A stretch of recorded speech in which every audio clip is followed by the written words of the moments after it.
Hi, church. I hope you're doing well.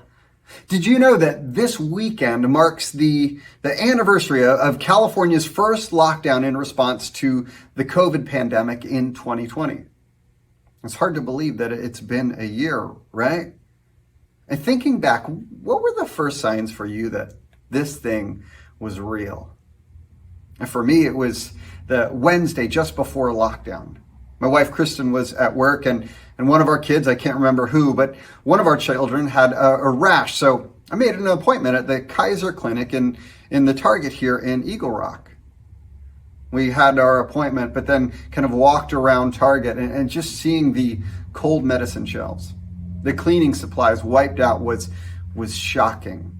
Spent the rest of the week in contact with our life group leaders talking about how to move forward and planning for that. And then Friday afternoon, Kristen and I walked to Trader Joe's across from the church and again found the shelves virtually empty. Do you remember that feeling? That was a year ago.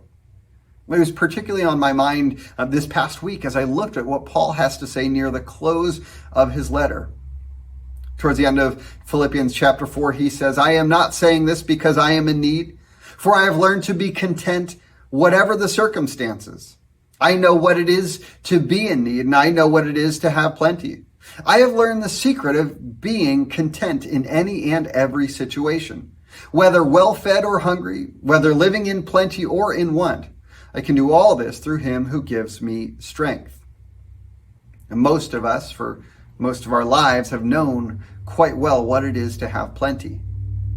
But for a few short weeks, when we could only get so many eggs, when flour and rice were hard to come by, and you had to figure out, do the calculus of how many squares of toilet paper were really necessary, we have known what it is to be in need. Now, certainly not like Paul knew, but in a way, many of us have never known here in the States. We knew what it was to be in need. Reminiscing for its own sake isn't my purpose. What stood out to me, and maybe stands out to you as you read this passage, is Paul's comment that he learned the secret of contentment. Sitting in a small prison with only a few friends to look after his needs, Paul learned something there. And he could never learn sitting at the feet of the very best teachers in all of Israel. Remember, Paul was a learner. In Acts, he tells us, "I studied under Gamaliel and was thoroughly trained in the law of our ancestors." In Galatians, he comments, "I advanced in Judaism beyond many of my own people of the same age." But for all of Paul's schooling and study, this was a lesson that had to be learned elsewhere. As we know, there are some lessons that can't be taught. They must be lived to be learned. And that was the case for Paul, and I think the case for a lot of us Christians. Over the last year, we've received the lesson. And did we learn it? And just think about it for a moment. And pause this devotional if you need. What did God teach you in 2020? When we fully and finally emerge from this terrible season, I pray that you come away having learned and learned well whatever lesson God has for you.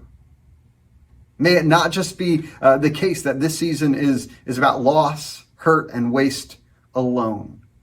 I pray that God is redeeming it, that he uses it to mold and shape and teach you. If you haven't learned yet, make that your prayer. Lord, what do you want me to learn in this season? Above all, I pray that you learn what Paul learned, not in the classroom, but the crucible, that he could withstand whatever came his way.